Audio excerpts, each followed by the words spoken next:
Warning: the following video contains elements that aren't suitable for people who are under the age of 17. Viewer discretion is advised. Also, all videos and audio clips used in this video are in fair use. All rights go to the original copyright owners. What's up, Internet, and welcome to Duggar Music Corner. I'm your host, Mike Duggar, and wow, this is late. As I'm recording this, it's the week ending on May 28th, which means I'm 2 weeks behind the week I was supposed to do this month's Top 40 review. But what difference does it make?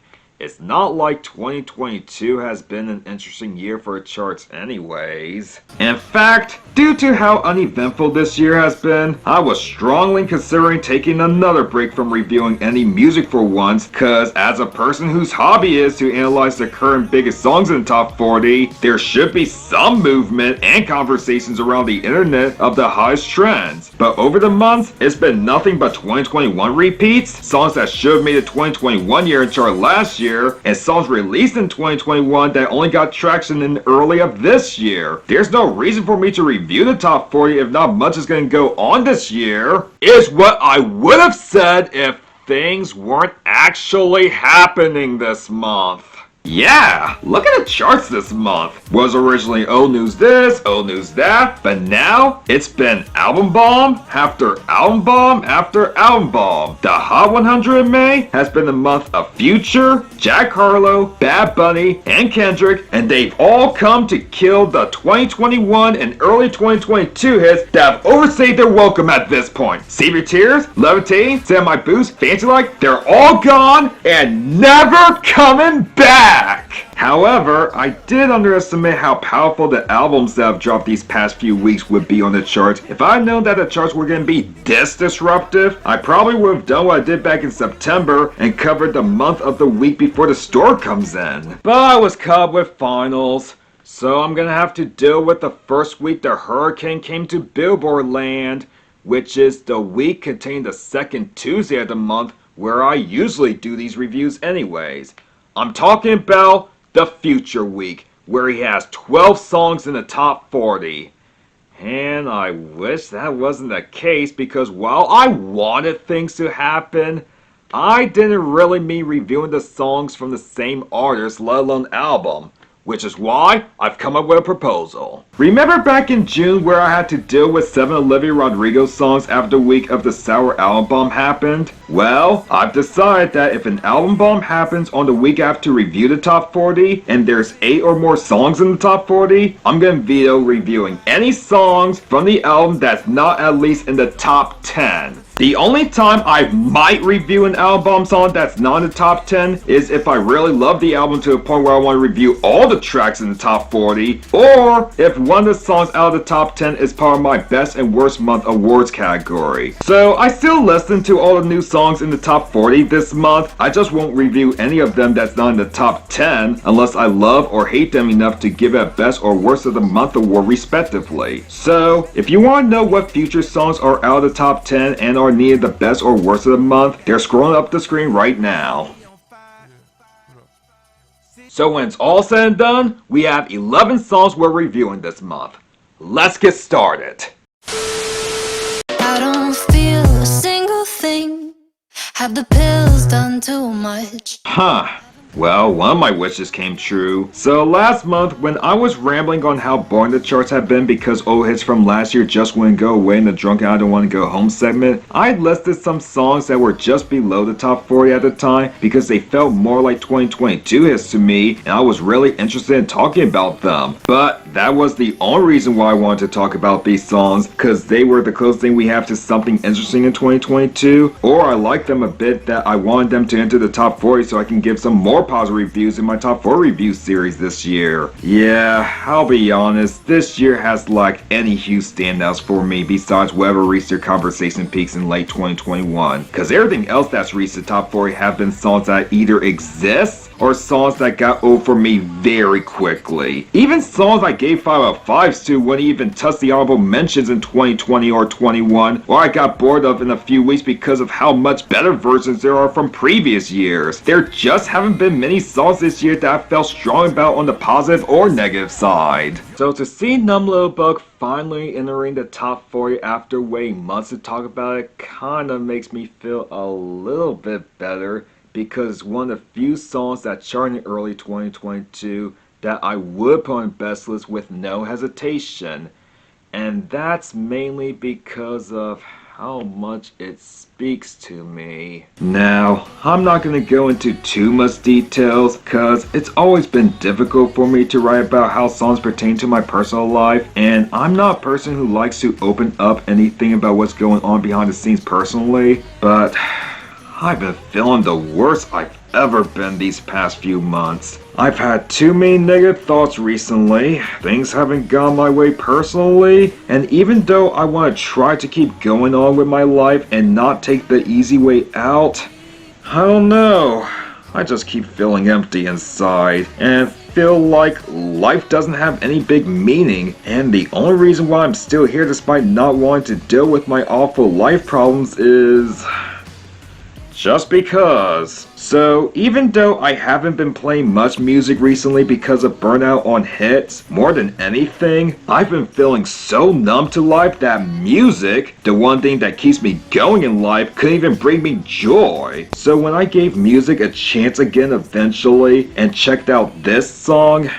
yeah, it described the feeling I'm at perfectly. From the jagged flow of the production with the clattering piano and percussion that gives you the feeling of someone trying to get out of their depression with their medication but they're still on the bed feeling empty, to the way M is able to convey these relatable depressing lyrics. Her pain is real.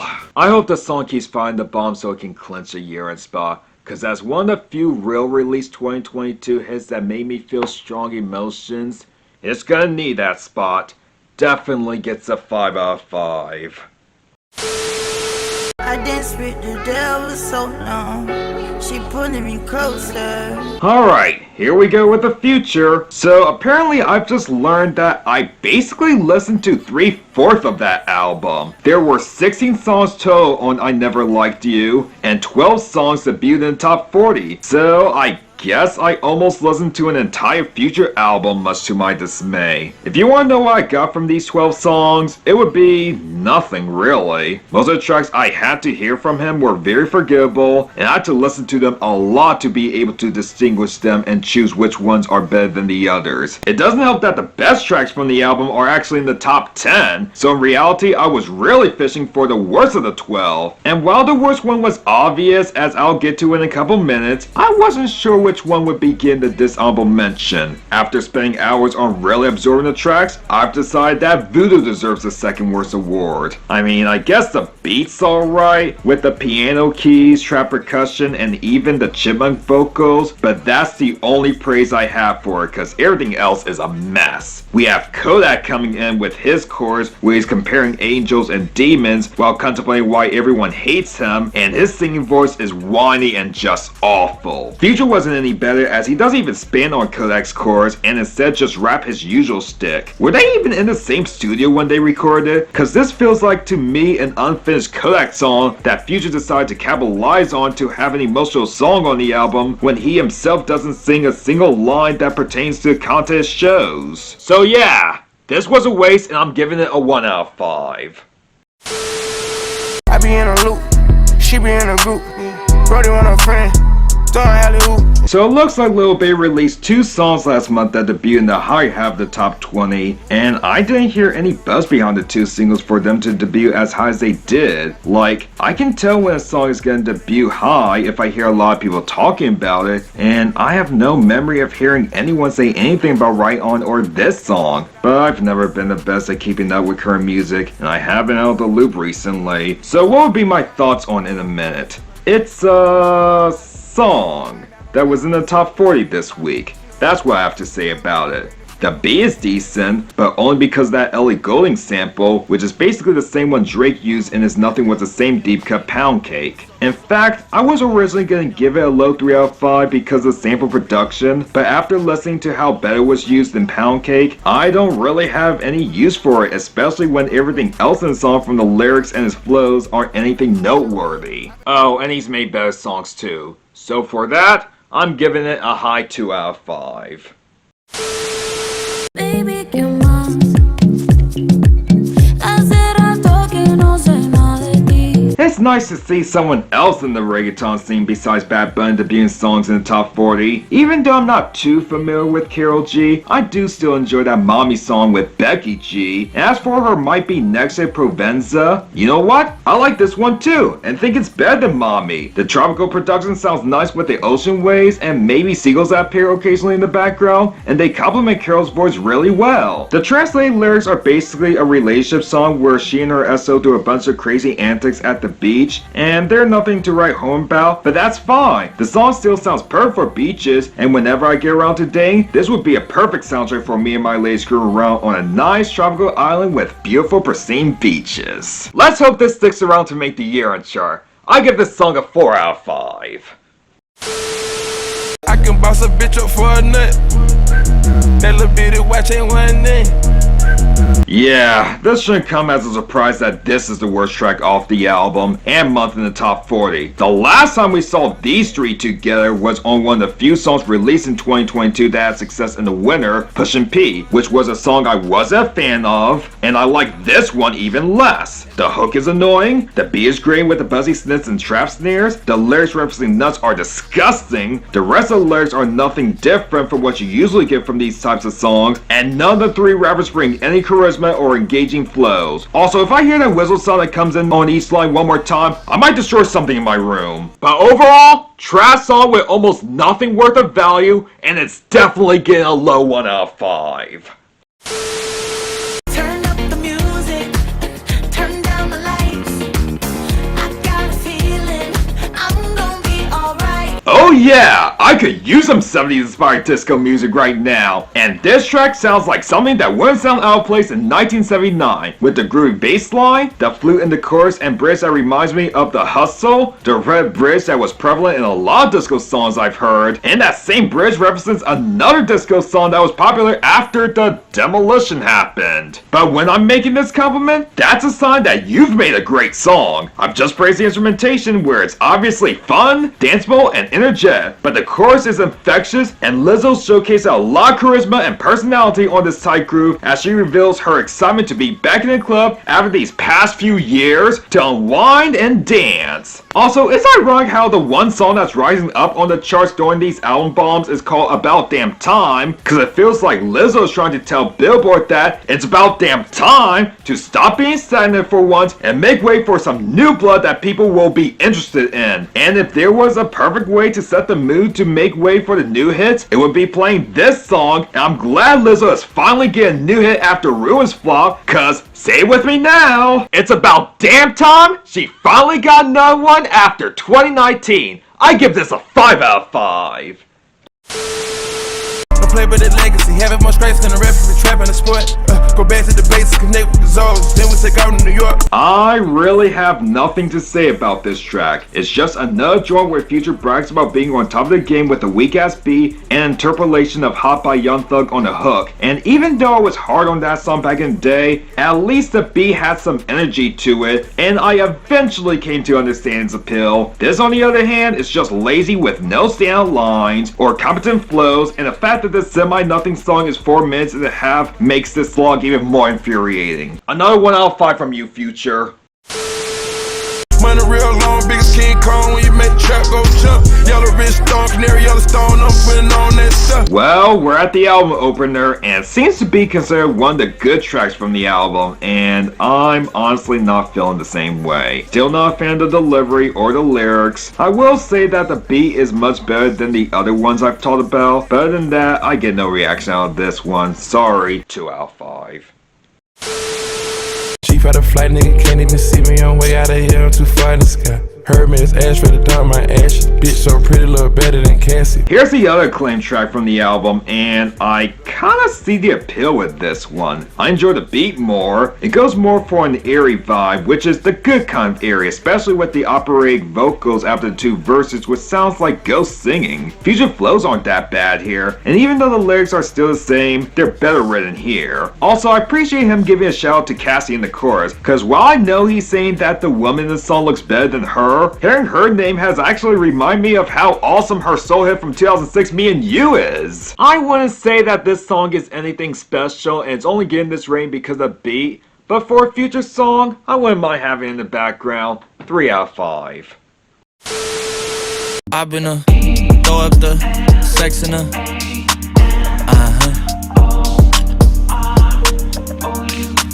Here's the other song that people latched onto in April before the chart massacre happened. He was one of those people who tried to help. His album did have songs chart, but unlike that other album that week, most will ever debut from the bottom landed the bottom 20 to Hot 100, and not even half the songs even chart because people hate his new album. And you can tell cause nothing from it has had any tracks in it except for his second biggest hit, First Class, and I'm gonna be honest, this song is bland. The only reason why this song is having any success is because it samples a very popular song that I think all of us were alive when it was at its peak. Not only were we alive, but I think we were old enough to remember hearing Glamorous in 07. And when you sample a song, you have to provide some sort of element to make it stand out from the song you're using, or at least the sample should fit the vibe you're creating. And I guess the way Jack utilizes Fergie in the hook sounds competent, but that's not really enough to make it as good as the original, especially when he's coasting on it too much. The rest of the production might be laid back, but there's not enough remarkable qualities to make it stick in my head. But more than anything, I think the main reason why I'm not on board with this is Jack himself. Like I said, he sounds okay on the hook, but the verses are terrible. Too many cringe-worthy lines, especially the pineapple juice one, and Jack just doesn't have enough personality to fit this vibe or make any of these lines cool. Jack should have just stuck to making songs similar to Nail Tech and What's Poppin' where it was fun and engaging there, whereas here, he's just coasting too much on Drake's careless style on most of his current hits, and I think it's affecting his longevity. So yeah, I'm gonna stick with the original Furry song That's Okay with Everyone because it has better lyrics, better production, more engaging performance from both her and Luda. It's just good all around. First Class gets a 2 out of 5. Early in the morning, late at night. It don't even matter what time it is. And now we're ending things off with the big hit from I Never Liked You. And if there's any song from the album I'm glad was the #1 debut and could be a hit, it's probably this one, as this is the closest I've come to like a song from Future since Mascot grew on me a lot after revisiting it when doing the 2017 rank down. Although, just like Puffin on ZOOTIEZ, the beat is what carries the song for me. The liquid guitar with the trap percussion sounds nice and chill, and the Tems sample really adds to the atmosphere of the song. Seriously, the sample melody of her higher song from 2 years ago over this beat is just exquisite. Could be a high 4 or low 5 based on that alone. But as for the rest, well, they're actually not bad. Both Future and Drake sound fine, and the lyrics on their drug problems affecting their relationships exist, I guess. To be honest, I don't think anyone cares about the lyrics this time around. It's more of a vibe song for when you're at an outdoor night party, and thanks to Tems sample, it gets the job done. What I'd really like to see though is Tems to get more hits, because between her feature on Essence and that higher song they sample, she might have a bright career ahead of her. Wait For You is a high 3 out of 5.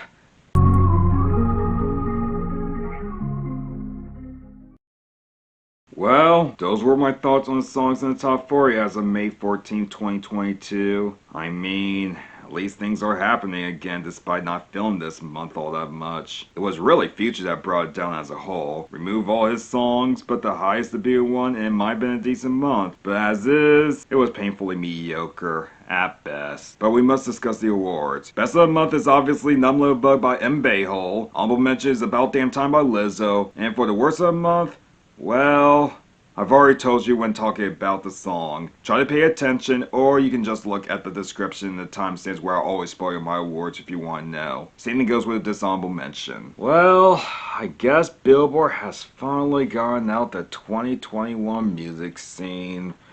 So I guess everyone can now move on and discuss some popular tunes and albums of the year so far. Things are finally looking up. Yay!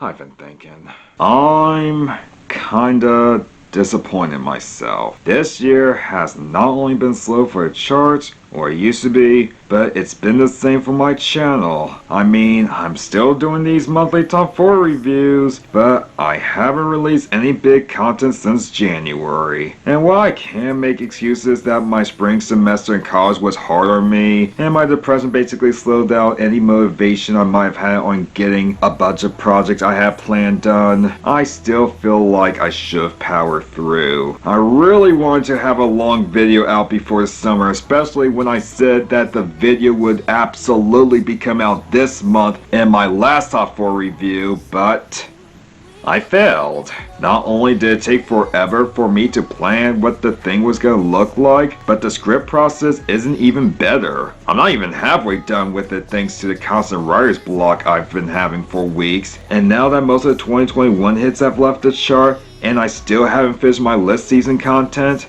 I'm not sure if I'm ready to fully move on to 2022. It's the main reason why this video came out so late, because I was too busy trying to write the script for my best list and wanted to get half of it done before I recorded this video. And I just didn't feel like dealing with all these album bombs. And as I said at the beginning, had I known how powerful these albums would be, I might have covered the first week of May, which I didn't do because I was studying for finals and passing my difficult classes, meaning it would have been unlikely to do that week of the month anyway. So I'm sorry if anyone will be disappointed by this announcement, but just so I can be in a better mindset and focus more on work on the best list, I'm not gonna cancel any of my next top 40 reviews, but starting with the June one, I am delaying every top 4 review until both portions of the best list come out. That video has been on hold for too many months, and even though I'm extremely late to the party, this is probably the only video I care to complete. I had planned to put it on indefinite delay and work on the next rank down that I would have done after this, but I was too depressed and burnt out on talking about and more so listening to music to even bother. So I will try to have the list out by June if I can power through my depression and constant writer's block, but nothing is promised. All I can promise is that the video will meet expectations and I pour my all into it. And if I can just take a break from my monthly top 4 reviews and focus on writing the list as best as it can be, even if I don't reach my goal in June, it'll allow me to do just that. And the reason why I add that even part in the sense is because I am taking a summer class this year, and I have no idea how hard it's gonna be. However, I pray it won't affect my performance too much, and you'll finally get a long video for me 6 months or whenever I finish the script. But I'm Mike Duggar of Duggar Music Corner. I hope you guys aren't too upset with my maybe short but productive hiatus, and I'll see you when the best list drops, whenever that will be. Guess this is goodbye for now. Never wanted to be that girl. I never wanted to hate myself. Thought this kind of lonely only happens to somebody else. Being the other one when there's another one. God, this feels like hell. I thought I knew who I was, but it's getting hard to tell. I never wanted to be that girl. I never wanted to be that girl.